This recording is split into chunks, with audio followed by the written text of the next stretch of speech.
So hello and welcome to all of you dear engineers. I hope आप सब बहुत बढ़िया होंगे। इस वीडियो के थ्रू आप जान रहे होंगे सेमेस्टर एग्जामिनेशंस के साथ साथ आप कैसे गेट एग्जामिनेशंस की जर्नी स्टार्ट कर सकते हो।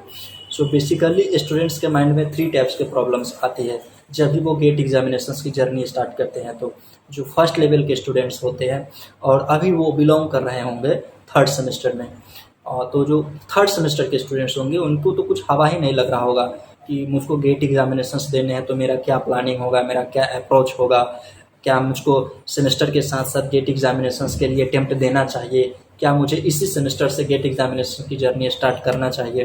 तो ये फर्स्ट लेवल के स्टूडेंट्स होते हैं जिनके माइंड में बहुत ज़्यादा कन्फ्यूजन होता है गेट एग्जामिनेशंस के लिए रिगार्डिंग, क्योंकि उनके सीनियर्स में अगर उनका कनेक्शन बढ़िया नहीं होगा तो उनके माइंड में बहुत सारे कन्फ्यूजन्स होते रहते हैं। फिर सेकेंड लेवल के जो स्टूडेंट्स होते हैं जो बिलोंग करेंगे थर्ड ईयर से, तो जो थर्ड ईयर वाले स्टूडेंट्स होंगे दैट मीन्स कि जो स्टूडेंट 6 सेम में इस बार जाएंगे उनके माइंड में भी बहुत सारी आइडियाज़ आती है। फर्स्टली तो उनको आएंगे कि मेरे 6 सेम में बहुत सारे सब्जेक्ट्स पढ़ने हैं। बहुत जैसे सिविल ब्रांच के स्टूडेंट्स को होंगे तो उनको अदर स्टूडेंट्स से थोड़ा ज़्यादा पढ़ना होता है। फिर मैकेनिकल, इलेक्ट्रिकल, इलेक्ट्रॉनिक्स ऐसे स्टूडेंट्स डिवाइडेड है जिनमें नंबर ऑफ सब्जेक्ट्स बहुत ज़्यादा है। एवरेज जो आप पिछले सेमेस्टर्स में पढ़े उससे भी थोड़ा ज़्यादा पढ़ना होता है आपको 6 सेम के एग्जामिनेशंस में, सेमेस्टर एग्जामिनेशंस के लिए।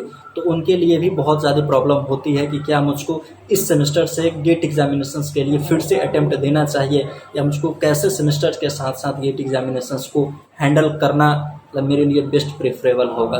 तो वो सेकेंड लेवल के स्टूडेंट्स होते हैं। और जो थर्ड लेवल के स्टूडेंट्स होते हैं बिलोंग करते हैं बेसिकली फाइनल ईयर से, जो ऑलरेडी गेट एग्जामिनेशन दे चुके होते हैं लेकिन फिर भी उनके माइंड में फियर रहता है क्योंकि वो फर्स्ट अटेम्प्ट में उन्होंने जो एनालाइज किया होगा कि मैंने इतने मेहनत किए फिर भी मेरा गेट में इतने स्कोर्स आए हैं, मैंने इतने ही मतलब मार्क्स ले पाया, इतने सारे मैंने तैयारी करने के बावजूद। तो ये 3 टाइप के स्टूडेंट्स होते हैं जो प्रॉब्लम फेसेस करते हैं। तो मैं तीनों टाइप के स्टूडेंट्स के रिगार्ड्स वन बाय वन आपको पॉइंट्स बता देता हूँ। बेसिकली सेमेस्टर एग्जामिनेशंस को हम लोग 3 पार्ट में डिवाइड कर सकते हैं। हर एक ईयर के स्टूडेंट्स के लिए थोड़ा अलग अलग होगा, मैं हर एक ईयर के लिए प्रायोरिटाइज कर दूंगा। फर्स्टली मैं थर्ड सेम के स्टूडेंट्स के लिए कुछ बोलना चाहता हूँ। अगर आप गेट एग्जामिनेशंस की जर्नी स्टार्ट करते हैं तो उसके लिए आपको फर्स्ट प्रायोरिटी सेमेस्टर एग्जामिनेशंस की देनी होंगी, चाहे आप बिलोंग करते हो थर्ड सेम से बिलोंग करो या 6 सेम के स्टूडेंट्स हो। अगर आप गेट एग्जामिनेशंस में रिपीट कर रहा हूँ, अगर आप गेट एग्जामिनेशंस के लिए फोकस कर रहे हो तो आपका फर्स्ट प्रायोरिटी होना चाहिए कि आपको सेमेस्टर एग्जामिनेशंस में कैरी नहीं लगाने हैं किसी भी सब्जेक्ट्स में। बच्चे सबसे ज़्यादा प्रॉब्लम किनको होती है, जो बच्चे थर्ड सेम से बिलोंग करते हैं उनको सबसे ज़्यादा प्रॉब्लम फेसेस करनी पड़ती है क्योंकि वो ज़्यादा एग्जामिनेशन दे नहीं चुके हैं। तो उनको आइडिया होगा कि मुझको सेमेस्टर एग्जामिनेशंस में कैसे क्वेश्चंस को अटेम्प्ट करने हैं ताकि मुझको अच्छा मार्क्स मिल पाए, CGPA बढ़िया हो पाए।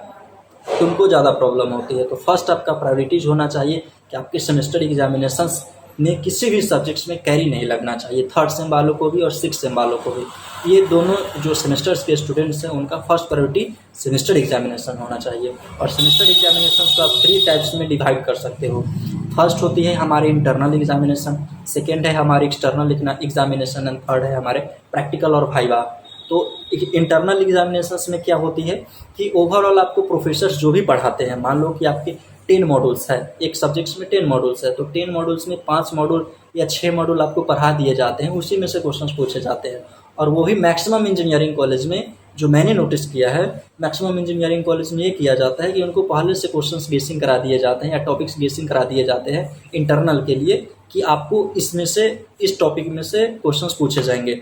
तो वो एक स्टूडेंट्स के लिए एक्स्ट्रा एडवांटेज हो जाती है क्योंकि उनको इंटरनल का ज़्यादा बोझ नहीं होता है। और हम स्टूडेंट्स के माइंड क्या होती है कि वो इंटरनल, एक्सटर्नल और ये प्रैक्टिकल तीनों का तैयारी एक साथ करना स्टार्ट कर देते हैं।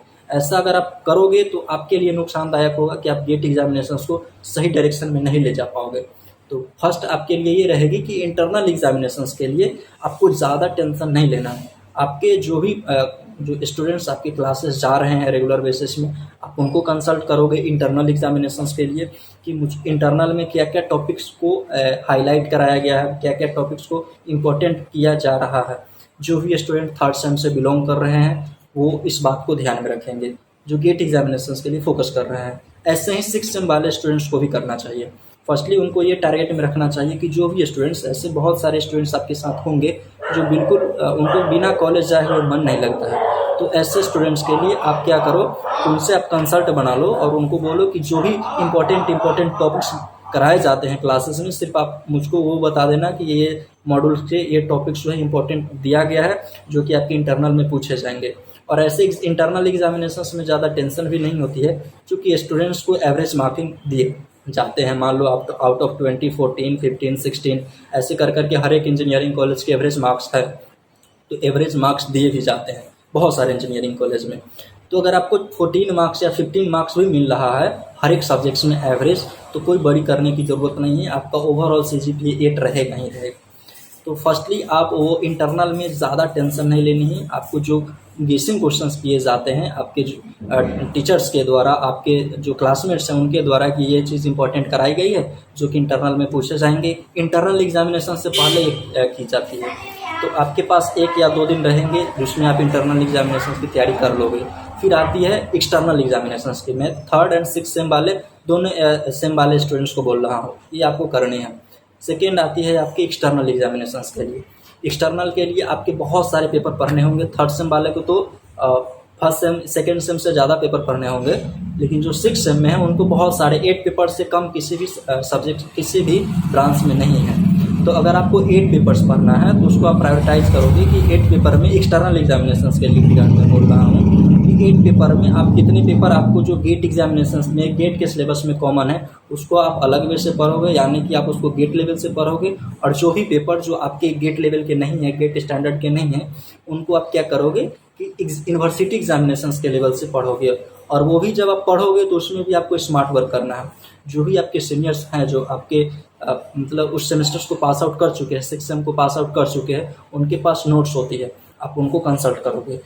तो जो आप पहले आपको सीनियर्स को कंसल्ट करना है और उनको टिक आउट करवा लेना है सिलेबस में कि इस सिलेबस में कौन कौन से क्वेश्चंस है जो बहुत ज़्यादा इंपॉर्टेंट है, कौन कौन से मॉड्यूल्स है जिस मॉड्यूल्स के टॉपिक्स बहुत ज़्यादा इंपॉर्टेंट है, VVI टॉपिक्स। उसको अगर आप लोग टिक आउट करवा लेते हो, या आप प्रोफेसर से टिक आउट करवा लेते हो, या आप अपने सीनियर से टिक आउट करवा लेते हो, या बहुत सारी पेपर होती है जो अदर ब्रांच वाले और आपके ब्रांच से कॉमन होती है। जैसे सिविल मैकेनिकल में पेपर कॉमन होती है, इलेक्ट्रिकल इलेक्ट्रॉनिक्स की पेपर कॉमन होती है, कंप्यूटर साइंस और इलेक्ट्रॉनिक्स की पेपर कॉमन होती है। तो ऐसे में जो कॉमन पेपर होंगे और जो आपके क्लासमेट्स ऑलरेडी पिछले सेमेस्टर में पढ़ चुके होते हैं, तो उनको भी आप हाईलाइट करवा सकते हो उनसे, क्योंकि वो 5th सेम एग्ज़ाम दे चुके हैं। तो उनको ओवरऑल आइडिया है कि जो सेमेस्टर एग्जामिनेशंस में किस लेवल के क्वेश्चन पूछे जाते हैं उस सब्जेक्ट्स में, और कौन कौन से टॉपिक्स बहुत ज़्यादा इंपॉर्टेंट है। तो आपको पहले जो भी VVI आपके टॉपिक्स है उसको आप सिलेबस ढा के प्रिंट आउट करवा के वहाँ पे टिक आउट करवा लोगे कि एक्सटर्नल एग्जामिनेशंस के लिए ये जो है VVI टॉपिक्स है। फर्स्ट काम आपको ये करनी है, VVI टॉपिक्स आपको टिक आउट करवा लेने हैं। या तो आप सीनियर से कराओ, आप अपने प्रोफेसर से कराओ, अदरवाइज जो भी आपके बैचमेट है जो ऑलरेडी उस सब्जेक्ट्स को पढ़ चुके हैं पिछले सेमेस्टर एग्जामिनेशंस में। 5th सेम में बहुत सारी पेपर कॉमन थी जो 5th सेम में स्टूडेंट्स पढ़ चुके हैं, तो उनसे आप ले सकते हो। और जो 3rd सेम वाले हैं वो भी अपने सीनियर से कंसल्ट करेंगे। तो ये आपके लिए बेस्ट आइडियाज़ रहेंगे। फर्स्ट आपको ये करना है कि टिक आउट करवा लेना है। सेकेंड आपके लिए स्मार्ट वर्क ये करेगी कि आप जो नोट्स हैं जो ऑलरेडी बने हुए हैं, आपके जो क्लासमेट्स बनाए हैं जो पिछले सेम में पास आउट हुए हैं या आपके सीनियर्स के पास है, तो वो नोट्स आप पहले प्रेफर कर लो। गेट एग्जामिनेशन जर्नी स्टार्ट करने से पहले आप नोट्स को प्रीफर कर लो, क्योंकि जब आप गेट एग्जामिनेशन में लगने जाओगे तो आपके पास कंटिन्यूटी सबसे ज़्यादा मोस्ट प्रायोरिटी करती है। तो कंटिन्यूटी कभी भी अगर आपकी टूटेगी तो कभी आप ये एक्सपेक्ट नहीं कर पाओगे कि आप गेट में बहुत अच्छा स्कोर कर पाओ। तो इसीलिए गेट एग्जामिनेशन स्टार्ट करने से पहले आपके पास नोट्स हो जाने चाहिए कि कौन कौन से सब्जेक्ट्स जो आपके ब्रांच पेपर के अलावे हैं, यानी कि नॉन टेक्निकल पेपर है, मतलब मेरे बोलने का ये सेंस होता है जो भी पेपर जो आपके गेट एग्जामिनेशंस के कॉमन नहीं है उनके लिए आप नोट्स मंगवा लोगे आप अपने सीनियर से या क्लासमेट से, और उसको आप लोग एक बैकअप प्लान में रखे हुए रहोगे, क्योंकि जब भी आपका सेमेस्टर एग्जामिनेशन एक्सटर्नल स्टार्ट होगा तो उस टाइम में आप कर पाओगे। ये आपके लिए सेकेंड आइडियाज़ रहेंगी। थर्ड आइडियाज़ ये रहेंगी कि जब आप PYQs देखोगे प्रीवियस ईयर क्वेश्चंस, तो उसमें आपको पता चल जाएगा, एक ओवरऑल आइडिया मिल जाएगा कि कौन से मॉड्यूल का जो टॉपिक्स है सबसे ज़्यादा इंपॉर्टेंट है और किस मॉड्यूल का वेटेज कितना दिया जा रहा है। चूँकि प्रीवियस ईयर में बहुत सारे जो मॉड्यूल्स होते हैं वहाँ से क्वेश्चंस पूछे जाते हैं, हर एक मॉड्यूल का कुछ ना कुछ वेटेज होगा। उसमें आप देखोगे कि लेक्चर्स के जो आवर होते हैं जिस मतलब मॉड्यूल में सबसे ज़्यादा लेक्चर का आवर होगा, आप ये समझ जाना कि उसमें से ज़्यादा मार्क्स के क्वेश्चंस पूछे जाएंगे। इसीलिए आपको ये ध्यान में रखना ज़रूरी है कि जब भी आप ये हाईलाइट कर रहे हो, मॉडल को प्रायोरिटाइज कर रहे हो कि इस मॉडल पे मुझको ज़्यादा फोकस करना है, इस मॉडल पे मुझको कम फोकस करना है, तो उसके लिए आप PYQs को थर्ड एट जो आपका प्लानिंग होना चाहिए, PYQs को आप ये माइंड में रखोगे कि मुझको PYQ में सारे को एक बार PYQ डाउनलोड कर लेने हैं और आपके जो सिलेबस है उसमें टिक आउट कर लेना है कि ये मॉड्यूल का इस साल में इस लेवल के क्वेश्चन पूछे गए हैं। और मुझको जब भी मैं एक्सटर्नल एग्जामिनेशन का प्रिपरेशन करूँगा, मुझको इस मॉड्यूल के ये टॉपिक्स को बहुत अच्छे से पढ़कर जाना है, ताकि मुझको किसी भी सब्जेक्ट्स में कैरी ना लगे। First priority third and six same वाले स्टूडेंट्स के माइंड में होनी चाहिए कि आपका फर्स्ट प्रायोरिटी सेमेस्टर एग्जामिनेशंस होने चाहिए, तभी आप गेट एग्जामिनेशंस को बहुत बढ़िया से यूटिलाइज कर पाओगे। सेकेंड जो दोनों सेमेस्टर्स के स्टूडेंट्स के लिए होनी चाहिए, फर्स्ट है कि अगर आप टारगेट रखते हो, थर्ड सेम वाले को अभी ज़्यादा लंबा टारगेट नहीं रखना चाहिए, क्योंकि अगर आप ज़्यादा मार्क्स का टारगेट रखोगे कि मुझको फर्स्ट अटैम्प्ट में ही 80 मार्क्स लाने हैं, 75 मार्क्स लाने हैं, 70 मार्क्स लाने हैं, तो आपके सेमेस्टर्स गड़बड़ाने के चांसेस बहुत ज़्यादा बढ़ जाती है, क्योंकि आप फोकस सिर्फ गेट एग्जामिनेशंस पे करोगे।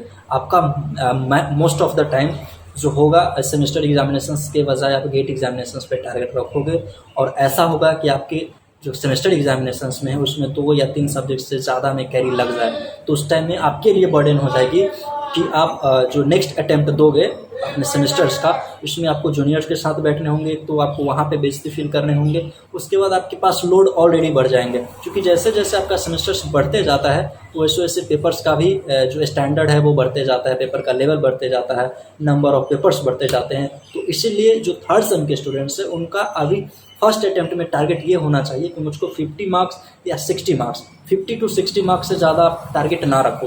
थर्ड सेम वाले स्टूडेंट्स को मैं अभी बोल रहा हूँ कि आपका टारगेट 50 to 60 मार्क्स से ज़्यादा नहीं होना चाहिए। अगर आप ज़्यादा मार्क्स रखते हो टारगेट का, तो आपके लिए नुकसानदायक होगा। आपका टाइम जो है ये सेमेस्टर्स में ज़्यादा नहीं दे पाओगे और आपको बहुत ज़्यादा कैरी लगने के चांसेस बन जाएंगे।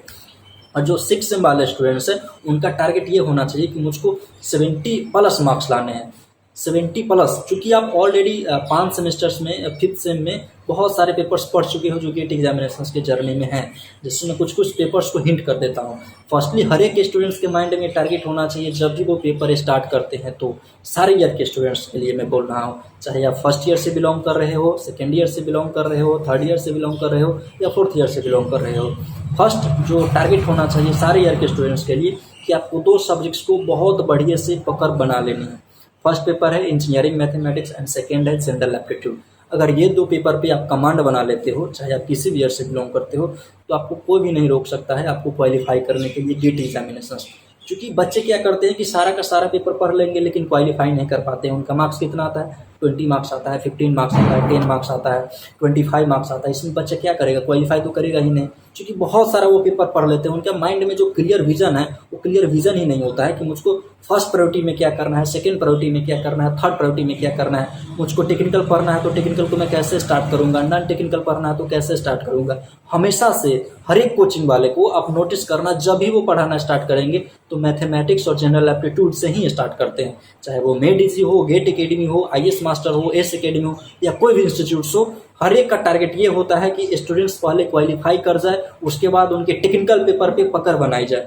जब तक आप क्वालिफाई नहीं करोगे आपकी बेइज्जती होते रहेंगे। भले आप 10 सब्जेक्ट्स पढ़ लिए लेकिन किसी भी सब्जेक्ट्स में आप पकड़ नहीं बना पाए हो तो आपके लिए ये पूरा 10 सब्जेक्ट्स पढ़ना व्यर्थ हो जाता है।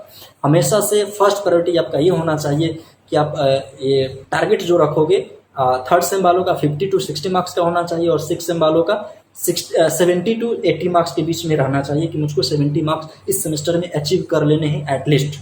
अगर आप इतना अचीव कर लेते हो तो आपके लिए बहुत ज़्यादा बेनिफिशियल रहेंगे, क्योंकि आपके पास और भी रहती है टाइम है। आप फाइनल ईयर के बाद भी, जैसे आप 7th सेम में होंगे, 8th सेम में होंगे, उस टाइम में भी आप अटेम्प्ट देने के लिए एलिजिबल हो, तो आपके पास और ज़्यादा अपॉर्चुनिटीज़ है। तो आपको अपॉर्चुनिटीज़ क्यों खोने हैं। बच्चे क्या करते हैं कि फर्स्ट बार में चाहते हैं कि मुझको फर्स्ट अटेम्प्ट में ही ऑल इंडिया रैंक 1 आ जाए, तो ऐसा कभी होता है। जो स्टूडेंट्स इम्पॉसिबल बात को कभी भी मतलब इमेजिन करते हो तो मुझको बहुत ज़्यादा ख़राब लगता है कि यार बच्चा लोग क्या कर रहा है। जो बात फर्स्ट अटेम्प्ट में बोलने लगता है कि मैं ऑल इंडिया रैंक 10 लाऊंगा, ऑल इंडिया रैंक 5 लाऊंगा, ऐसे कर करके, तो ये सब जो है ना, इमेजिनेशन की चीज़ ज़्यादा नहीं करनी, आपको ज़्यादा काम करना है, इमेजिनेशन कम करना है और काम ज़्यादा करना है, पढ़ाई ज़्यादा करना है, फर्स्ट आपका टारगेट होना चाहिए कि 2 subjects qualify.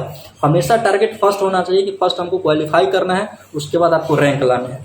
First target qualify then rank, first qualify then rank. जब आप क्वालिफाई ही नहीं करोगे तो रैंक का क्या एक्सपेक्टेशन करोगे? अब बच्चे लोग रैंक के पीछे भागते हैं, पहले क्वालिफाई तो कर लो यार, तभी तो रैंक पे जाओगे।